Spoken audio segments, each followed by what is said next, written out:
The following may contain language that is not suitable for all audiences.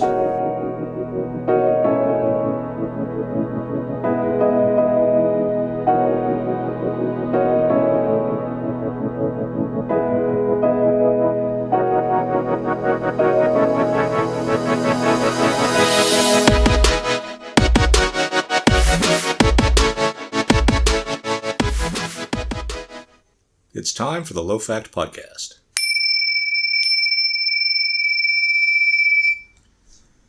Well, we're a little out of sorts. We just ate a gigantic meal, so conversation might not be as flowing. Not that our conversations were ever that flowing. I think they were all right. But it does seem to me that anything in the news from here on until November of next year is really going to be focused on the elections. One thing that I saw was that vote, the vote for the January 6th commission. Uh-huh. I mean that there's a whole bunch of hubbub going on about that, and I think it didn't go through. But really, it seems like there are some commentators who feel or who state that because the Democrats have no policies, that they're going to keep pushing it. Well, they have nothing to they can't sit there and talk about their record because they haven't done anything, and the things they have done is really just kind of scary. I think Joe Biden just put forth a budget that's like one of the biggest budgets since the Second World War. They're not doing any, all the stuff that they're doing just doesn't seem to be jiving. And a lot of the stuff that allegedly was them saying there's nothing to see here is all coming to light about how, there actually is. Like what? Well, like there's the Wuhan lab theory about how coronavirus got out. Whole time, like, no, it didn't escape from a lab. Now they're like, well, it may have. Are they just saying it may have because there's too much evidence for them to deny it? Well, no, I think their playbook is to sit there and say there's nothing to see here, nothing to see here. And then when they get their way, they sit there and say, ha, you dumbasses. Because there's a whole lot going on about how the election might have been manipulated. Which they don't want people focusing on. But they do say we saved the republic because we prevented Donald Trump from getting reelected. And how is it saving the republic? Well, it's a point of view matter, isn't it? Yeah, but if the election was, what's the word? Manipulated. If there are questions about the election, how is that saving the republic? Well, you do what you have to do to make sure that the evil people don't come in, right?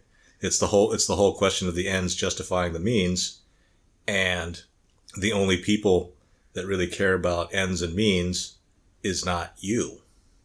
Right? If someone asks me, do the ends justify the means on whatever it is I do? I'm always going to say sure.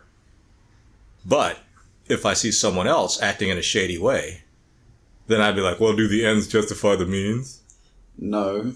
Right? From my point of view, all the shady stuff that you do, no. But the stuff that I do, well, first of all, I wouldn't do any shady stuff, so it's not shady. A la Frost Nixon. The movie?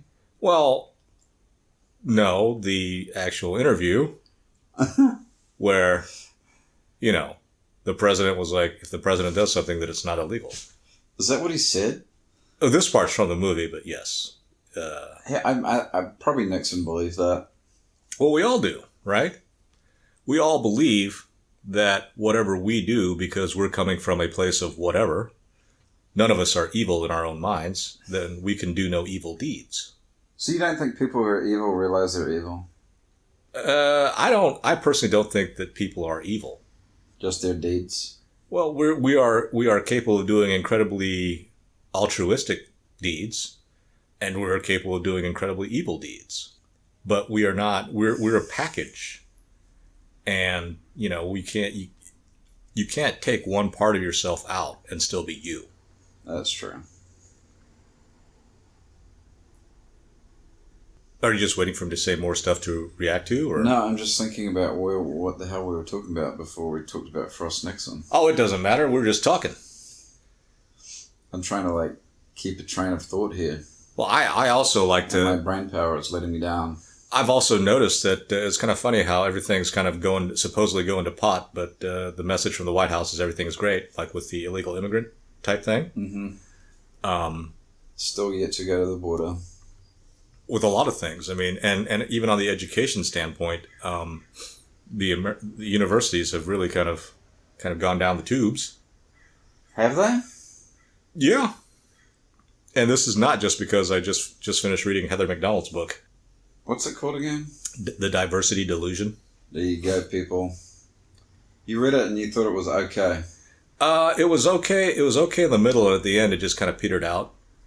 But one of her main points. She's American, right? Yeah, she's American. One of her main points is that just trying to get diversity for diversity's sake. Well, I think her point of getting underqualified people in positions ends up hurting those people in particular, but that group as well. Because people sit there and say they don't deserve the position. Well, for various reasons. I mean, if it's like a lot of things with a lot of people in our times, and we tend to get the cart before the horse on a lot of things. One example would be competency and confidence. Okay. I think that a lot of people tend to believe that if you have that they're interrelated and non-sequential. Right? If you have confidence, you will gain competence because you have confidence. Oh. And it's the other way around. I think you first need competence, and then you will get the confidence because you have the competence. I just think of skateboarding when you give that example. Why? Well, if you have confidence but no competence as a skateboarder, you're going to fucking break some bones. Well, of anything. in anything. And so this idea that some measures, a lot of measures that we use are incorrect. I mean, we as people get a lot of things incorrect. This whole idea that there's book learning and then there's real life. Mm-hmm. There's school and then there's life. So, and I think a lot of times the thing that people tend to focus on is that whole idea of you don't know who's super brave or who's going to just step up to the plate. Right. Right.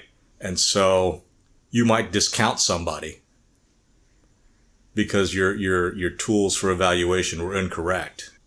And in the end, that person surprises. Does something. But there's a reason why that's a surprise.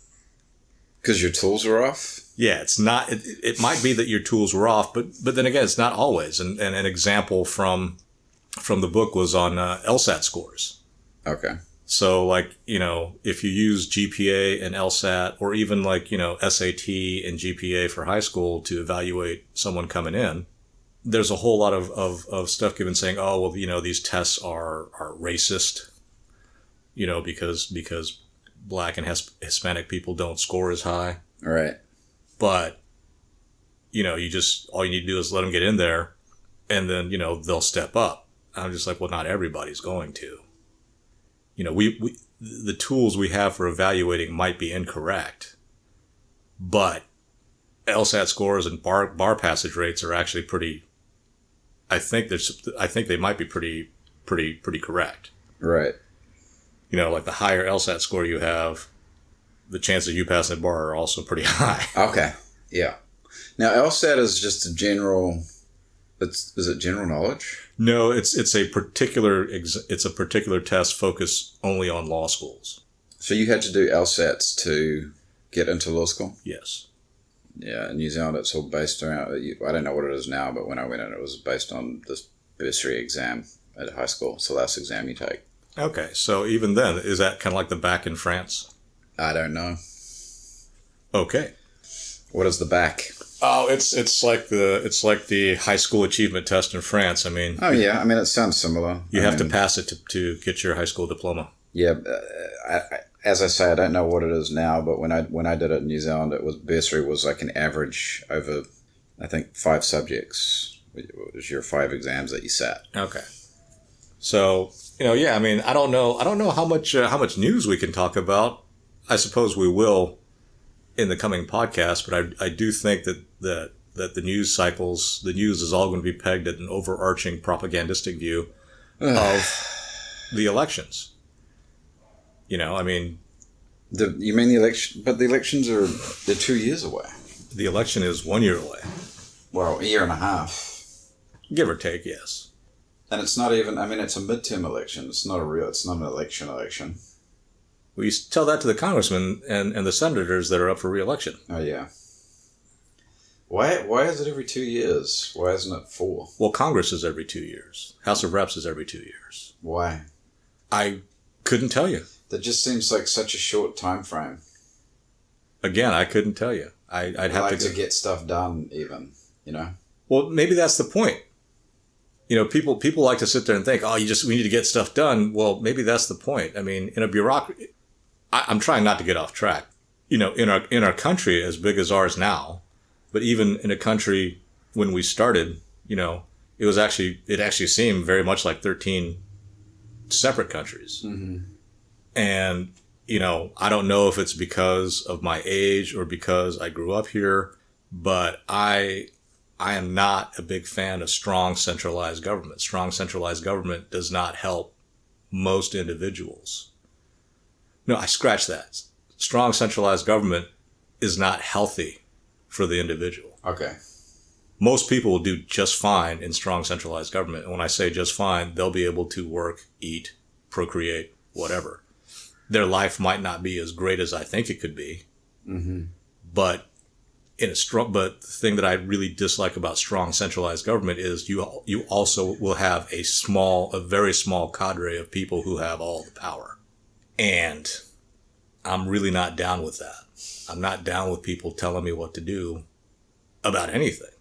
Yeah, that's funny. And it's not because I think that I'm better than the other people. It's because I don't think somebody else can help me, will have my best interest in heart. But see, you don't get really mad in like day-to-day life when there's some fascist sitting there saying stand there or do that. You're just like, whatever.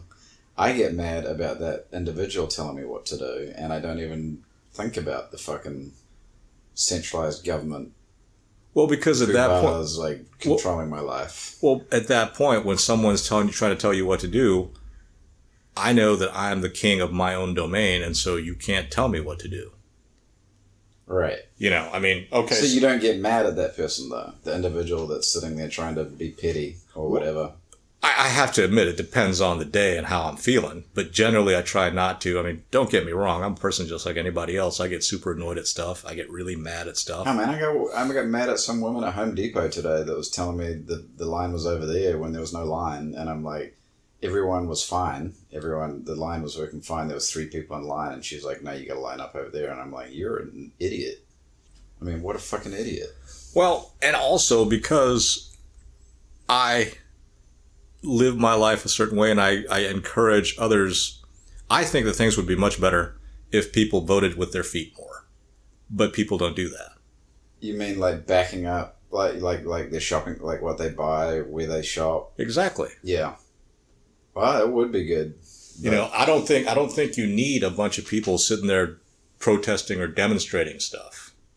Because I think that people at heart are essentially the same. We all want respect. We all want autonomy. So, if there's something out there that's not contributing to our respect and our autonomy, and I'm not saying like total autonomy, do whatever I want, because there has to be a balance. Right now, things have gone out of balance. And, I find it aggravating when women sit there and talk about how things are not, there needs to be balance, there needs to be parity or whatever. And I'm like, well, there are more women in college than men. Does that mean we need to scale that back? Oh, no.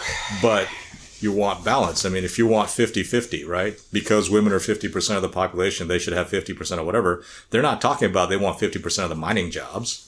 They're not talking about they want 50% of the heavy lifting jobs. No, so they don't really want parity. Yeah. And so it's all about stuff that's unsaid. And so when I sit here and watch the news or see people that have been elected to office, you know, or whatever, I can't help but think it really seems like people in positions of authority, whatever authority that may be, chances are they're probably lying to you. And so the real thing should be why. So a good example is in the news, there's a lot more emphasis being placed on violent attacks against Asian people. And they tend to be very old Asian people, which also I'm just like, okay. That's being put out there a lot. Oh yeah, it's a total agenda. So what's the agenda? Why is there so much focus now? Probably because a lot of Asians don't vote Democrat. Well, I don't know. Well, a lot of Asians actually kind of do. Do they? I thought there was plenty of conservative Asians. There are, and that's another thing. You know, I mean, we're skipping around, but that's okay. So like, it's like this whole idea of coexisting. You know, you do your thing, I'll do my thing. Mm-hmm. I used to think that's okay. So did I. And I still think that's okay. It's just in practice, you know, when you live with it, I'm pretty sure that won't happen. You mean because people are always going to be competing? No, because if there's two different viewpoints, there's always going to be a battle to try and have one viewpoint win. Okay. To be the dominant viewpoint. See, I thought you were just talking about competition generally. Well, competition even, you know, I think is a decent thing. I don't know why. I mean, in terms of the competitive world, I've pretty much drawn a donut. No, that's not true. Well, I'm not saying these things to disagree with me. I'm just saying, if you look at objective stats, then you know, I'm not performing. Right. That's you know, that's not that statement in and of itself is not good or bad. It just is to me. I look at it as a bad statement. Well, and then we could probably talk about why. Why is it so bad? Because basically you're saying, I mean, you're kind of saying I failed, aren't you? Well, I can't. Given your... I can't say conclusively whether I've succeeded or failed because I'm not dead yet. Well, yeah. But you're saying... But I'm saying... up to this point. In the snapshot of life, I'm not a winner. So you're saying you're a loser? Okay, fine. But that How is that not negative? What do you mean, how's that not negative? It's a put down on yourself. Well, it is negative, but it's not something that I should really be unhappy about. I mean, I'm just... You're the only person I've ever heard say that. Well, admittedly, I spent a lot of time with you, but I've never heard somebody who sits there who has all the, you know, let's say some Harvard, because, you know, the Harvard people love to talk about how they went to Harvard. Oh, they do. But I always love it when I see a Harvard sticker on a shitty ass car, because I'm like, wow, this person's not very happy, right? Maybe. Because they went to Harvard, so they should be successful, right? Right, but that in and of itself is a lie. Just because you went to Harvard? If I talk to that Harvard person, yeah, they're not going to sit there and say, I haven't fulfilled the potential that I should be fulfilling. Well, then maybe they... Probably, I would guarantee you that no Harvard person would ever say that. Okay, well, this hypothetical Harvard person, if they're driving a shitty-ass car with their Harvard sticker on there, depending on where they are in life, right? Uh-huh. Maybe they need to look at that. But my point is that most people will not make that statement, or I don't know if they're looking at it or not, but... Well, maybe I can't speak for them. They're looking at it, but they're not going to say it. Well, whether you say it or not, I think is kind of insignificant. But you know, I think we as a species need to look more at the root causes of stuff instead of trying to, you know, take shortcuts. Well, that's a fucking steep hill to climb. It is. Nobody does it. Well, it is because the shortcut analysis many times works. Right? If someone is wearing super nice clothes, has super nice car, super nice house, super nice everything, all the trappings, mm-hmm. then the shortcut analysis would be, wow, that person must be really successful. That's what I thought when I first came to LA, because I didn't know about car leases. So I thought that every fucker was like worth millions of dollars. And that's my point, right? And everyone's like, nah, it's a lease, dude. Everyone leases in LA. So the shortcut analysis, while tending to work in many cases, can be short-circuited. That's why slot machines are so successful at taking your money. Because we as a species are really, really, really good at noticing patterns. And so those slot machines, which have no patterns, act like they do. Or would give off the... It's deliberate. Yeah. It's to trick us. Sure. Now, is that bad? Maybe. Well, every gambler's got its theory about how to win on a slot machine. Right. So my point is it bad? I guess it can be, but shouldn't you, if as an intelligent adult, which you like to think you are, and I'm talking about the hypothetical person at this point, okay, shouldn't you be able to realize that's what's going on and be like, well, I shouldn't fall into that trap, which I freely admit is super hard to do. But most gamblers are not going to know that they're going to be adamant that there's a pattern. Fine. You've sensed a pattern, and there is a pattern. It's just... There isn't a pattern. Well, it's not a winning... It's not a pattern that you can unlock and hack. Right. Yeah, the pattern's there. The whole purpose of the pattern is to keep you sitting there. But that pattern isn't going to give you a win. Well, the gambler will always say, I got a friend that works in the casino, and this is what you do. Well, and right? There are certain things that might work, might not. I mean, look, there are patterns. Their machines might be slightly looser at a certain time of the day, during the week, or whatever. But you really need to be there for a while, and because the house has like a minuscule advantage. Was it like 1% or something? If that. It's like 51-49 or... If that. But they always won. Because over time. Right. That's how they make the money. If the pattern is, it's not over like one trip, it's over hundreds, thousands of trips. Right. So like if we were all rational, doing a rational analysis, we shouldn't be gambling. Well, that's another... That statement is actually kind of full of stuff, and I will attack the first part. The rational, we're not rational. I love how economists and the law like to sit there and talk about self-interest and rational people and the objective, the reasonably prudent person example, whatever. But that in and of itself, that statement, that mindset is one of the things that leads us astray. Tell you that right off the bat. We are not rational people. We are not rational, period. We have moments where we can be, but, taken as a whole, people are not rational. And this idea that we should be all the time, or can be all the time, I think you should throw that out the window. That is not useful. Is it rational to sit there and stand your ground in front of like a bunch of crazy people to try and like save other folks? No. Is it rational to shield someone with your body? No. Do people do it? Oh, hell yes. That's not rational. But in certain situations, it's celebrated. Definitely. Right? Violence. People are like, violence is no good. It's horrible. Blah, blah, this, blah, blah, that. Sure. But there are situations where violence is celebrated. But going back, so I think one, I won't even call it a commandment, but one rule to live by in life, I believe, is that you have to pretty much think that people are lying to you. Not everybody. Of course, trust is very important, and the people you interact with day to day, sure, they're probably not. But I'm talking about the people that we put our trust in that we probably shouldn't, like the newspapers, newscasters, advertisements. They are taking advantage of our, I don't want to call it innate, but our, what's the word I'm looking for?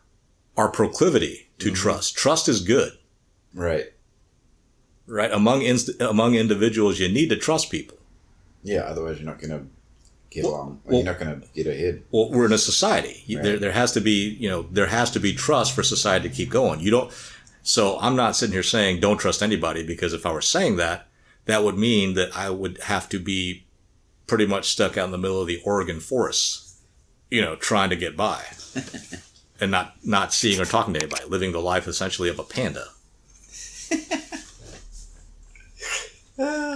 But when it comes to advertising and news, those things are taking advantage of our inherent bias, if you will, our inherent desire to trust. And I think that the world, modern life, our society has kind of shown us that that's not really the case. You would want to trust the elected representatives to do things on our behalf, for us, to help us. But these people are not in vacuum tubes. They have their own things to deal with. So yeah, their own self-interest. So maybe you shouldn't sit there and put your trust in, elected representatives, the bureaucracy, the government. But we want to, though. Well, I want to fly fighter jets. I'm not going to be doing it. No one's going to give me the opportunity, number one. But even if they did, not saying, well, objectively, I'm at the end. Nobody's going to put me in one because I'm too old. Yeah. I mean, I want to be an NFL football player. I'd die. I take a jog. It takes me a day to recuperate from that. If I play one football game at any level, it would take me a couple of weeks. It'd be like me trying to box somebody. Well, anything, anything. So how do you... You're asking questions that have no answers. You don't even know what I'm going to ask. No, because you're asking, you tend to like someone to give you the answer. How do we fix X? Always. But there is no fixing it. It's a daily thing. It's like trying to bail water out of a leaking boat. You got to keep bailing, otherwise the boat sinks. You just got to keep doing it. There's no, okay, well, this is the solution. And then you don't have to worry about that anymore. That's just not the way, as far as I can tell, that's just not the way life works. We could fix the boat, maybe. What I'm saying is there is no fixing the boat. The best you can do is keep on bailing water. Ugh. That sounds like a lot of hard work. It's like trying to dig a hole in mud, which I think is a much better analogy. That sounds awful too. Well, yeah, that's my point. You're just never going to be able to do it. You're never going to be able to succeed. And that's the perfect analogy. I want the answer. That's the answer. There is no answer. You just got to keep doing it. That's like life. Everybody's going to die. Actually, scratch that last statement, because that's just something I usually say to people when they say stupid stuff to me. It's like life. It's not static. You keep on doing. It's not like you can eat and then, okay, well, I'm done eating for the rest of my life. Right? It's not like you get into a relationship with someone and be like, well, okay, we're married, so now everything's set. Don't have to worry about nothing. Which people don't really go into marriage a lot of times with their eyes open. Well, I suppose we can end our marriage, but even that thing is a great big lie. What? Well, marriage in our society, in our culture now, is based around, love is love. I love you, you love me. We'll get married and everything be hunky dory. No. Whenever you say marriage, I think of Peter Cook. Oh, okay. Marriage is what brings us together today. I don't think I said it with that much of a speech impediment, but it's effort. You got to keep doing it. Just think about eating. Yeah. You can't keep doing it, and you can't stop doing it. Yeah. I would hate that, by the way. What? Like if you just ate and then that was it. Because I like eating. Well, there you go. But people look at various things in life and think that's all they need to do. I just need to graduate I just need to get into this super great college and then everything's set for the rest of my life. No. Even a thief has to keep thieving. You don't have one big score and be like, it's done. Why not? Well, think of what life would be like if that were it. Number one, we're not even set up for it, emotionally or intellectually. But if you could just do one thing and everything just be set for the rest of your life, what the hell would you do? I think you'd be pretty bored. Well, not aside from that, what would you do? You know, for the people that have this adolescent theory on love and marriage, I just marry this person, everything's going to be fine. What are you talking about? You don't eat breakfast and then you're done. Well, maybe that's my problem. That's what I'm looking for. If that's what you're looking for, like then the answer, that is a problem. Yeah. I only think about it though when we're doing our podcasts, when we have these discussions. You know, think about the people that sit there and talk about, religion is the answer. Well, it doesn't mean you just sit there and say, okay, I've got my membership at X church, now I'm done. We're not set up that way. Life continues. And like 90 some odd % of life is just boring. That's true. Which I find like depressing. Why not depressing. Depressing's not the right word. It's just... Why is that such a letdown for you? I don't know. Do you want your life to be exciting all the time? A little bit more excitement would be good. Like good excitement. Well, you can't pick and choose. You know? Can't pick and choose. Life is mostly boring with a bit of bad and a tiny bit of good. And I think if it were any different, we wouldn't be able to take it. What about easy though? Like, is easy bad too? If it was easy all the time? No, it's not. But I believe that what we consider easy and difficult is really just kind of matter of perspective. Really? I find anything that you got to put like work into or a lot of thought into or continually work on, I would call that hard. And it seems like a lot of life is like that. Hard. And I think that is just really a point of view.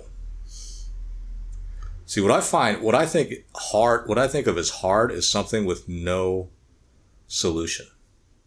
That's just between your philosophy and my philosophy right there. Like trying to digging a hole in mud. Right. Or trying to dig a hole in water. I mean that. Okay. So to me, something hard is something pointless. If there's a solution, if it can be done, what if it's a really hard solution though? Still great. Then it's not hard. Yeah, for me that's okay, because that's better than no solution. So you're talking about for you, hard is insurmountable or impossible. Yes. Huh. For me, hard is something pointless, like being Sisyphus. I'm gonna have to Google Sisyphus. He was a guy. It was Greek myth. I forget if he was a god or a titan. Probably a titan. I forget what he was. But Sisyphus was pretty much condemned to roll a rock up a hill. Oh yes. And I didn't realize it was Sisyphus, but I know he'd never succeed. Different from Tantalus. That's a nightmare.